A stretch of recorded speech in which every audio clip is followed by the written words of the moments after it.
السلام عليكم. العدس بجبة أكلة جميلة بس مهدور حقها. عايز أقولك الأكلة دي حلوة قوي، تنفع جنب شوية بدنجان مخلل وعيش بلدي، تحفة جدا. وتنفع كمان جنب السمك المشوي. يلا بينا نبدأ الفيديو، ما تنسيش لايك الفيديو واشتراك في القناة ونسمي الله. اول حاجه عندي حله على النار، هنزل فيها بمعلقه من السمنه او معلقه من الزيت. بعد كده هنزل فيها ببصلايه مفرومه، والبصلايه دي انا فارمه معاها حته فلفل حامي صغيره حسب ما انتي بتحبي وحسب ما انتي عايزه. الاكله دي الحلو اللي فيها ان هي سريعه وسهله وكمان مش مكلفه، يعني تنفع كده الاكلات ازمات اخر الشهر. المهم هفضل اقلب شويه حلوين كده في البصل لحد ما يدبل. وهحط هنا معاه يا اما معلقه حطيت معلقه تانية من الزيت عشان محتاجه، بس حسيت البصله محتاجه شويه زيت. هحط يا اما معلقه من البهارات السبعه او معلقه من بهارات الفراخ. انا هنا حطيت بهارات كنور بتاعه الفراخ، حطيت كيس منها. هشوح بقى شويه كده التوابل مع البصلايه لحد ما لون البصله تتغير. وبعد كده هنزل عليها بالصلصة، كنت عصرة طماطم هنزل عليها بعصير الطماطم. وقد عصير الطماطم هنزل بمية. تمام. اوعي تسلقي العدس قبل ما تحطيه، لو بتسلقي العدس قبل ما تحطيه ما تعمليش كده لانك بتضيعي فايدة العدس، بتضيعي طعم العدس. لا يعني مش حلو خالص فكرة انك تسلقيه وبعد كده ترمي المية بتاعته وتاخديه تحطيه على الصلصة، ما بيبقاش ليه اي طعم.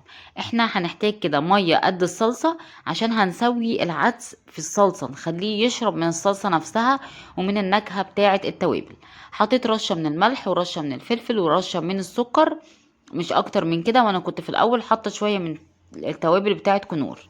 هسيبهم يغلوا غلوه واحده وبعد كده هجيب العدس اللي انا غسلاه كويس جدا، وبعدين نقعته حوالي ساعه او ساعه ونص في ميه، وبعد كده شطفته من الميه ونشفته كويس جدا بالمنظر ده، سبته يتصفى. يبقى انا نقعت العدس لمده ساعه، افضل بكتير من ان انتي تسلقيه وترمي الميه بتاعته وفايدته تروح. هقلب تقلبتين واسيبهم يغلوا على نار عاليه، وبعد كده هوطي واغطي واسيبهم يستووا. عبال بقى ما هو ياخد اخر غلوتين في السوا، هكون بحضر دلوقتي الطشه. معلقه صغيره من السمنه هنزل عليها بشويه من فصوص الثوم، حوالي كده 4 فصوص من الثوم مقطعين كده. هديهم تقلبتين، تشويحه تقلبتين كده بسيطه. وبعد كده هنزل عليهم برشه من الكزبره. يعني التقليه دي مش اساسيه ومش لازم تعمليها، بس بتدي ريحه وطعم حلو قوي للعدس. هقلبهم كده تقلبتين وبعد كده هجيب بقى الحلة بتاعة العدس عشان نعمل الطشة زي طشة الملوخية كده. نسمي الله. واخر غلوة كده في السوا لما اتأكد ان هو استوى كويس جدا، بنزل كده بالطشة كده، بتدي ريحة وطعم حلوين قوي. ناخد اخر حبة في الطاسة وبس كده، غلوة واحدة وشكرا على كده يكون استوى. وتعالوا بقى نغرفه.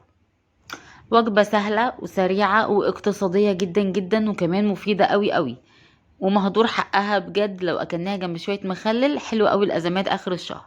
بس كده فيديو النهارده يكون خلص. لو الفيديو عجبكم ما تنسوش لايك واشتراك في القناه. اترككم في رعايه الله، والسلام عليكم ورحمه الله وبركاته.